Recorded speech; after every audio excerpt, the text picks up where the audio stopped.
जालन्यात आगीचे तांडव, 10 दुकानं जळून खाक. शहरातील मंठा चौफुली परिसरात घटना.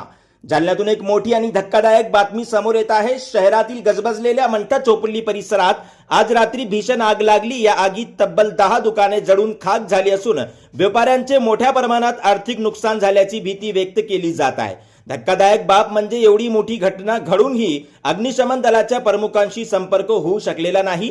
रात्री 8च्या सुमारास एका हॉटेलमधून या आगीची सुरुवात झाली. उन्हाळ्याच्या उष्णतेमुळे आगीने काही क्षणातच रौद्र रूप धारण केले. या आगीत 10 दुकानं जळून खाक झाली आहे. घटनेची माहिती देण्यासाठी नागरिकांनी अग्निशमन दलाच्या अधिकाऱ्यांशी संपर्क साधण्याचा प्रयत्न केला, मात्र अग्निशमन प्रमुखांचा फोन बंद असल्याने संतप्त व्यक्त केला जात आहे. शहरामध्ये अशा घटना घडत असताना आपत्कालीन यंत्रणेने सज्ज राहणे आवश्यक होते.